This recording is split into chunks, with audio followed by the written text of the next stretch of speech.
अस्सलाम वालेकुम स्टूडेंट्स। आज की अपनी इस वीडियो के अंदर हम डिफरेंट प्रिंसिपल्स ऑफ टैक्सेशन जो है वो डिस्कस करने जा रहे हैं। मतलब एक अच्छे टैक्स सिस्टम, किसी भी मुल्क का अगर एक टैक्स सिस्टम है, अगर वो अच्छा समझना है तो उसके कुछ प्रिंसिपल्स होने चाहिए, कुछ बुनियादें होनी चाहिए जिसके ऊपर एक अच्छा टैक्स सिस्टम उसको कहेंगे। वो बुनियादें क्या हैं वो हम पढ़ेंगे, या कैनन्स, कुछ असूल या कुछ कानून जिनकी बुनियादों पे एक टैक्स सिस्टम को हम अच्छा समझ सकते हैं, वो क्या होते हैं। तो ये एक जो है ना वो कुछ प्रिंसिपल्स हैं जो कि दिए थे एडम स्मिथ ने। ठीक है, एडम स्मिथ के मुताबिक चार ऐसे असूल हैं जिनकी बुनियाद के ऊपर टैक्स सिस्टम डेवलप होना चाहिए। ठीक है, canons of taxation refer to the qualities that a good taxation system for administration point of view. जो है एक अच्छे टैक्स सिस्टम के अंदर कौन सी खूबियाँ होनी चाहिए, कौन से कैनन्स होने चाहिए, कौन से प्रिंसिपल्स होने चाहिए जो उसको अच्छा बना रहे होंगे। सो हमें ये चार जो है ना कैनन्स या चार प्रिंसिपल्स जो हैं ये एडम स्मिथ ने दिए। ठीक है, four main canons of taxation suggested by Adam Smith are explained as below. ठीक है, सबसे पहला जो है वो है कैनन ऑफ इक्वालिटी।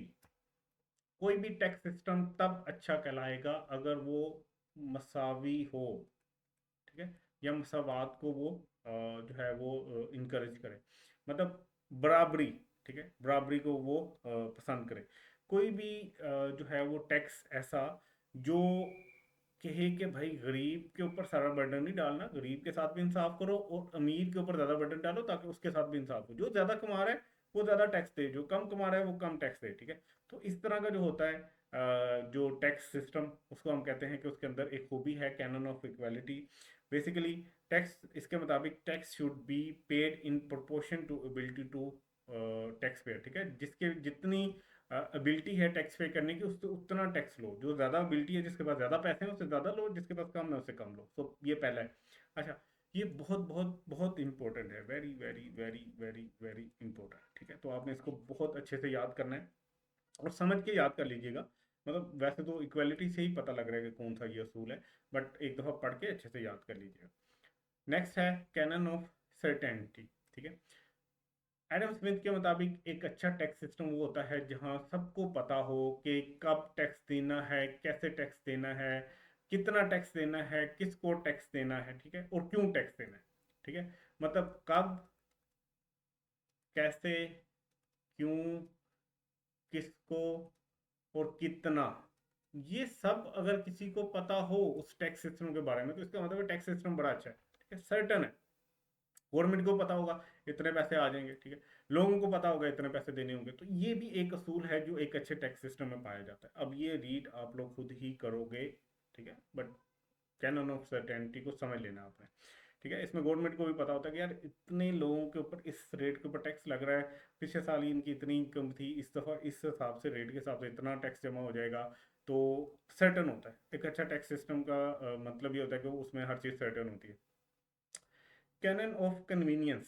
ठीक है, इसका मतलब ये है कि जब आसानी हो ना उस टाइम आप लोगों से टैक्स लो। ठीक है, पाकिस्तान में पता है क्या होता है। पाकिस्तान में जब किसी बंदे को से कि इस भाई साहब को, ये बॉस है, ये एम्प्लॉई है, इसने इसको सैलरी दी है, तनख्वाह दी है। गवर्नमेंट कहेगी कि भाई इसको जब भी तनख्वाह दे रहे हो ना फौरन से इसका टैक्स बॉस साहब काट के हमें जमा करवा दो। क्योंकि अगर ये एम्प्लॉय साल के बाद आगे टैक्स देगा ना तो इसके ऊपर 12 महीनों का बोझ होगा। तो एक साथ रकम निकालते हुए ना इसका दिल करेगा यार मैं अपनी इनकम छुपा लूँ, कम बता दूँ, वेट कर लूँ। लेकिन जब ये कमा रहा होता है ना, जैसे ही पैसा आता है उस टाइम अगर टैक्स ले लिया जाए ना तो बहुत अच्छी बात है। तब इसको इतना चुभेगा नहीं और 12 महीने ये साथ साथ टैक्स देता रहेगा, तो साल के एंड के ऊपर इसके ऊपर इतना बर्डन भी नहीं पड़ेगा। तो जब आसान होना तब टैक्स लिया जाए, ये कहता है कन्वीनियंस वाला कानून। ठीक है, time and manner of tax payment should be convenient for the tax payer. जिसने टैक्स देना है उसके लिए किस टाइम देना है और किस तरह देना है, ये चीज़ कन्वीनियंट होनी चाहिए, आसान होनी चाहिए। फॉर एग्जाम्पल, कंज्यूमर पे tax at the time of purchase of good, ठीक है, और सर्विस, और tax being deducted at the time of salary. ठीक है, जब जैसे हमसे सेल टैक्स आया, अगर साल के बाद लें कि भाई आपने पूरे साल में इतनी चीज़ें खरीदी तो साल के बाद उन सब का मिला के टैक्स दो तो मुश्किल लगेगा।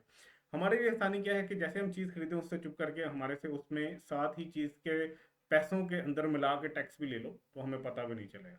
ठीक है। इस तरह जब सैलरी मिल रही होती है, इनकम के टाइम पे टैक्स ले लो तो हमें कोई मसला नहीं है। सो एक कानून ये भी है कि कन्वीनियंस होनी चाहिए टैक्स के अंदर। Canon of economy, tax system ऐसा होना चाहिए कि वो आसान और सस्ता हो, ठीक है। मतलब ये ना हो कि गवर्नमेंट को बड़े बड़े पहलवान हायर करने पड़े कि वो जाके टैक्स कलेक्ट करें, ठीक है। इस कानून के मुताबिक tax should B economically in terms of its collection, उसकी कलेक्शन करना बड़ा आसान हो। जैसे मैंने आपको बताया पाकिस्तान में क्या है कि 30 सितंबर से पहले पहले आपने अपनी रिटर्न जमा करवानी है, 31 दिसंबर से पहले पहले सब कंपनीज अपनी रिटर्न जमा करवानी है। वो लोग चुप करके खुद ही जमा करवा देते हैं, आपको उनके घर में कोई बदमाश भेज के टैक्स लेने की जरूरत नहीं पड़ती, ठीक है। नहीं तो बदमाश को भी पैसे देने पड़े। सो इजी टू पे और कम खर्चे के साथ लोगों से टैक्स जमा कर लेना, ये भी इसका एक असूल है। मतलब कैनन ऑफ इकोनॉमी ये कहता है कि भाई सस्ता तरीके से टैक्स आप उसकी कलेक्शन कर लो, तो ये इसका चौथा कानून था। चार एडम स्मिथ के हो गए, बहुत इंपॉर्टेंट है। ये वाले इतने इंपॉर्टेंट नहीं है, इनके खाली नाम भी याद कर लो तो काम चल जाएगा, लेकिन पढ़ लेते हैं। ये कुछ अदर कैनन्स है, मतलब उन चार के अलावा बाद में टाइम के साथ साथ कुछ और असूल भी आए कि एक अच्छे टैक्स सिस्टम में ये भी होना चाहिए, ये भी होना चाहिए। अब हम वो पढ़ने लगे। फिजिकल एडिकेसी एंड प्रोडक्टिविटी, ठीक है। हमने फिजिकल पॉलिसी पढ़ी, वो सारी तो घूम फिर ही टैक्स के इर्द गिर्द रही होती है, तो उसके लिहाज से भी ना टैक्स आपका काम कर रहा हो, ठीक है। Taxes should be levied in such way that government is able to meet the expenses without damage the economic activity and productivity। मतलब जो इकोनॉमी की प्रोडक्टिविटी है जिसमें चीज़ें बन रही हैं और उसकी जो एक्टिविटी है उसको डिस्टर्ब किए बगैर अपनी फिजिकल जो है वो ज़रूरियात को पूरा किया जा सके, गवर्नमेंट अपने खर्चे पूरे कर ले। तो ये क्या है कि ये भी एक इसका असूल है। मतलब आपका जो टैक्स का कानून होना चाहिए वो ऐसा होना चाहिए कि उससे प्रोडक्टिविटी भी ना अफेक्ट हो, एक्टिविटी इकोनॉमिक एक्टिविटी जो इकोनॉमी में चल रही है वो भी ना अफेक्ट हो। और आप जैसे चाहो फिजिकल पॉलिसी आप अगर आप एक्सपेंशनरी लो या कॉन्ट्रेक्शनरी लो तो उसको भी आसानी से आप लगा सको। नेक्स्ट है canon of flexibility and elasticity, ठीक है। ऐसा टैक्स सिस्टम होना चाहिए जहां पे अगर गवर्नमेंट ये चाहे ना कि अब मैंने रेवेन्यू बढ़ाना है तो वो एक रेट थोड़ा सा चेंज करे, उसका रेवेन्यू कई गुना बढ़ जाए, ठीक है। मतलब फ्लेक्सिबल सिस्टम होना चाहिए। इलास्टिक हो, थोड़ी सी चेंज से बहुत ज़्यादा रेवेन्यू बढ़ जाए, तो इस तरह की भी खूबी होनी चाहिए एक अच्छे कानून के अंदर, एक अच्छे टैक्स सिस्टम के अंदर। अच्छा, फिर ये कहता है कि सिंपल भी होना चाहिए, कैनन ऑफ सिंप्लिसिटी, ठीक है।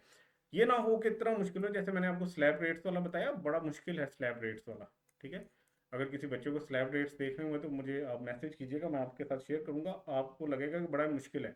इनकम बढ़ेगी तो इतना फिक्स देना है, इससे इतनी बड़ी तो उसके ऊपर इतना देना, तो इस तरह का मुश्किल ना हो, सिंपल सिंपल हो। भाई सादा सादा सा हर बंदे को समझ आए कि मेरी इतनी इनकम है उसके ऊपर मैंने इतना टैक्स देना है।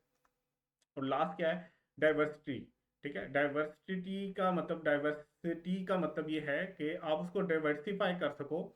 इनकम सिर्फ सिर्फ एक ही सेक्टर से ना लेते रहो कि टेक्सटाइल वालों के ऊपर वो बड़ा कमा रहे हैं उनके ऊपर ही टैक्स लगाई दो, तो आपके पास जो है ना डिफरेंट ऑप्शंस हो, आप सारे सेक्टर से जो है ना रेवेन्यू कलेक्ट कर सको। तो ये भी आपके टैक्स के अंदर एक खूबी होनी चाहिए।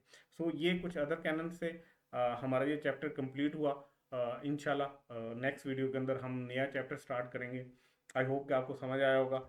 इंशाल्लाह मिलेंगे नेक्स्ट चैप्टर में। अपना ख्याल रखिएगा। अल्लाह हाफिज़।